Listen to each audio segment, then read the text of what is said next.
일단은 공통 질문으로 가장 개인 예산의 핵심 과제인 자기주도가 시범사업 추진 과정에서 잘 지켜나가고 있는지 이거에서 주셨고요. 각각의 질문은 나누어서 답변해 주시면 고맙겠습니다.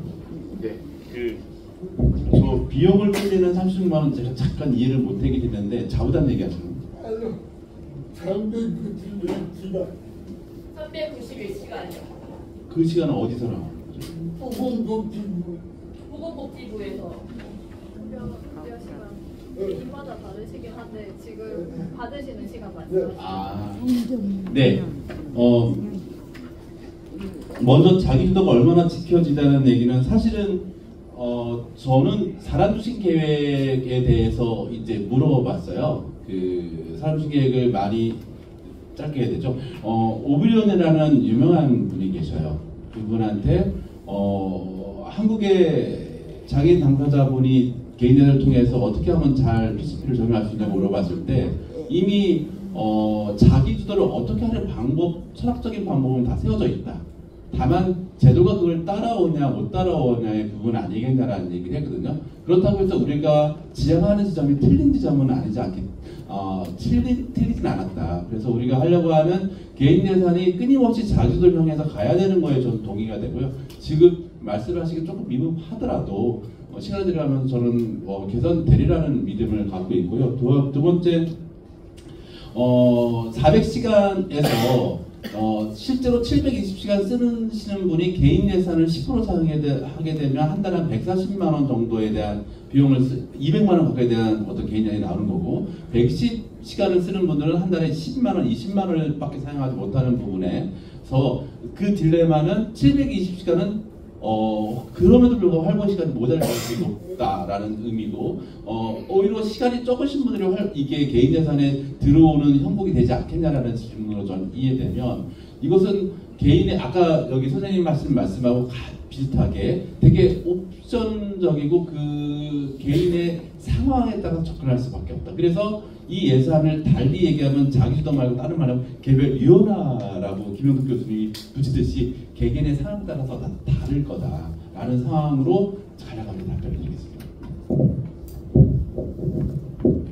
네, 그 공통 질문을 주셨던 자기주도를 어떻게 더 강화할 거냐, 계속 원론적인 얘기를 드릴 수밖에 없을 것 같아요. 아직은 이제 지금 시범사업 안에서는 아까도 제가 말씀드렸던 것처럼 유형 계획을 수립하거나 하는 과정에서 자기주도가 좀 담보하기 어려운 게 현실이기도 합니다.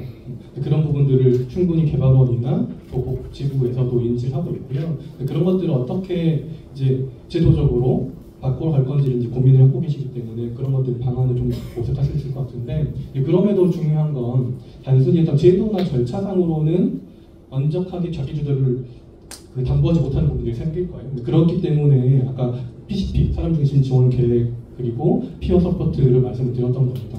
그런 부분들을 당사자분들이 채워갈 수 있도록 노력을 해야 된다고 생각을 하고요. 또 무엇보다 중요한 것 중 하나는 인식의 변화이기도 할 것 같아요. 우리가 당사자분, 장애인분들이, 특히 중증의 장애인분들이 자기주도가 안 돼라고 생각하는 여전히 많은 분들이 계십니다. 합의 과정을 갔을 때도 이거 당사자 욕구로 세운 거 맞아요? 라고 하시는 위원님도 계셨거든요. 장애인에 대한 인식의 변화가 아직 되어 있지 않을 수도 있다고 하는 거죠. 우리가 자기결정권을 당사자에게 중요하게 이야기했던 게 그분의 권리로서의 접근했던 게 아니고, 우리 과거에는 발달장애인은 뭔가를 스스로 선택하거나 결정하기 어려운 사람들이나 그런 능력이 부족한 사람들이라고 하는 생각이 있었기 때문에 누군가 대신해줬지만 이제 생각이 달라졌잖아요. 그 달라진 생각을 우리만 가지고 있는 게 아니고 많은 지자체라든지 지역사회 많은 사람들이, 시민들이 장애에 대한 인식을 바꾸고 해야 그 폭넓게 지역에서 자기 주도를 가지고 서비스를 이용할 수 있을 것 같다라고 하는 고민도 들었습니다. 그리고 저한테 주셨던 질문은 많은 장애인분들이 정보가 좀 부족해서 이용하지 못하는 부분도 있고 이용을 온전하게 하고 효율적인 부분이 떨어지는 부분도 있다라고 하셨었는데, 이제 그런 부분들도 저도 좀 느끼기도 했어요. 지역으로 갈수록 공무원들도 그렇고 참여자분들도 개인 예산제에 대한 정확한 이해를 갖고 있는 분들이 조금 드물기도 했었습니다. 아까 이야기 드린 것처럼 나 이거 하면 활동지원 서비스 활동지원사 연결되는 줄 알았어 라고 하신 분도 계셨고요. 내 통장으로 돈 들어와서 내가 마음대로 쓸 수 있는 줄 알았어 라고 하신 분들도 계셨어요. 그래서 그런 부분들 정보를 모든 사람들에게 어떻게 효과적으로 제공할 거냐 하는 부분이 되게 중요한 과제일 것 같고, 또 그건 역시도 아까 그 단체에서 당사자분들이 또 역할들을 해줘야 될 것 같습니다. 그리고 또 하나는 이용용 범위를 어떻게 이제 넓힐 거냐이기도 해요. 나는 어떠한 욕구를 가지고 다양한 것들을 이루고 싶어 하지만 내가 살고 있는 지역에서 서비스를 받을 수 있는 것들이 적다면 그 욕구가 완전히 충족되지 못하는 것이기도 하잖아요. 그래서 지역 자원을 넓히는 것도 필요하고, 이 이용 범위를 어떻게 또 앞으로 개별위원회까지 갈 만큼 확대할 것인가가 되게 중요하죠. 개인재산제는 되게 다양한 모델이 있습니다. 아까 우리 활동지원 서비스도 예로 드셨지만 그것도 하나의 개인예산제 하나의 모형이기도 하죠. 용도와 영처가 제한되어 있는 극히 제한적인 모형의 개인예산제입니다.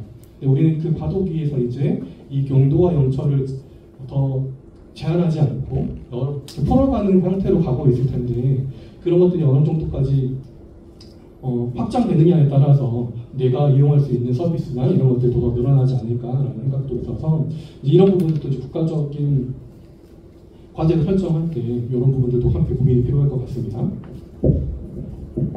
네, 모의적용과 시범사업 과정 안에서 사실 개인 주도성이 얼마나 실현이 되었느냐라고 한다면 저는 극히 낮았다라고, 제가 사무국에 있는 사람이지만 그렇게 얘기를 하고 싶습니다. 하지만 제가 모의적용과 시범사업에 제한되었던 그 기간 안에서 일단은 이용계획 수립을 그냥 한 번의 만남으로밖에 수립을 하지 못했었어요.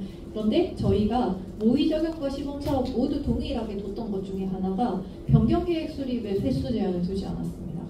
변경하는 과정에서 사실 이제 인지적인 부분에서 문제가 없으신 장애인분들 같은 경우에는 솔직히 어느 정도 자기 주도성이 점점 생기시는 걸 확인을 했습니다. 그렇다면 우리가 본사업 가기 전에 이렇게 우리 나주시의회가 이런 자리 만들어 주시고 한 것처럼 저희도 좀 더 노력을 해서 모든 전국에 있는 장애인분들에게 이런 상황이 일어나고 있다라는 걸 좀 더 저희도 적극적으로 홍보해야 될 것 같고요.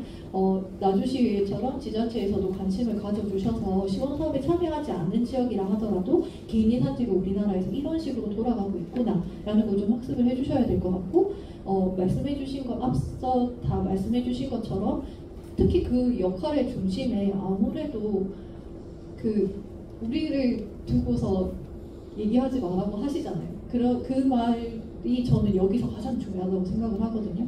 IL에서 작년에 장애인복지법이 조금 개정이 되는 상황에서 IL 센터의 중요성이 저는 그만큼 더 늘어났다고 생각을 하거든요. 그래서 저는 IL이 이 부분에서는 좀 더 주도성 있게 나가주셔야 되지 않는가. 그래서 좀 저희도 노력하겠지만 지역에 계시는 장애인 IL 센터나 단체 쪽에서도 관심을 많이 가져주셨으면 좋겠다. 그리고 오늘 같은 자리는 아무래도 우리 지역, 우리 나주시에서는 정말 관심이 많으시구나라는 생각을 좀 가질 수 있었습니다. 복잡한 절차와 서비스 연계 부분의 어려움, 전문 인력 문제, 지역 간 격차, 이거 저희 다 같이 고민하고 있는 부분입니다. 특히나 그렇다 하더라도 이게 그래도 우리가 장애인분들이 다 생각하실 때 이게 옵션이에요. 진짜 이게 선택이거든요. 개인예산제는 무조건이 아닙니다. 이거 무조건 내가 해야 될 서비스 이건 아니고요. 활동 지원으로 내가 충분히 나의 자립과 목적, 서비스 목적이 달성되시는 분들은 활동 지원으로 나의 자립과 목적을 달성을 하시면 되는 거고, 그런데 어떤 이유에서건 그게 조금 부족한 거 아니면 우리 활동지원 사를 통해서만 이 활동지원이라는 바우처를 쓸 수 있고, 발달재활도 발달재활 제공기관에 가야지만 쓸 수 있고, 그 다음에 치료서 주간이든 방과후든 제공기관을 통해서만 쓸 수 있는, 저희는 굉장히 용도 영처가 제한이 되어 있잖아요. 그런 부분은 이걸 통해서 좀 개선할 수 있는 게 아닌가. 그래서 저는 어떻게 보면 지역간 격차 해소가 이게 앞서 말했지만 이게 시장 경제를 약간 바꿀 수도 있거든요. 그리고 저희가 가장 경계하는 부분이기도 한데, 특히나 도농령 같은 경우, 농촌 같은 경우에는 발달재활 기간 많이 없지 않습니까? 저희가 참여하고 있는 예산군 같은 경우에는 발달재활 기간이 진짜 하나 있었나요? 제 기억하기로는 진짜 그 복지관에서 제공하는 발달재활 서비스 기관밖에 없어서 보통 그 인근에 있는 천안이나 홍천으로 간다고 얘기를 들었습니다. 이제 그런데 만약에 그렇다면 개인 예산제에서 할 수 있는 게 이게 발달재활을 이제는 우리 집 근처에 우리 아이를 좀 인접하게 많이 봐온 미술학원 선생님도 해주실 수 있는 거거든요.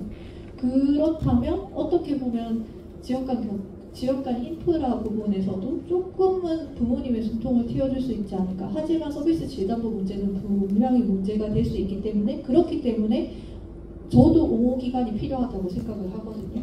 그래서 그런 부분을 할 수 있는 옹호기관도 지역 내에서 가깝게 볼 수 있는 옹호기관도 존재가 분명히 필요해야 되고 그런 부분에 있어서도 서비스 최소질은 그 이상은 할 수 있도록 저희가 뭐 복지부나 저희 같은 중앙부처에 소속되어 있는 그런 기관들이 그런 관리를 본사업 가서는 정말 잘해야 된다고 생각을 합니다.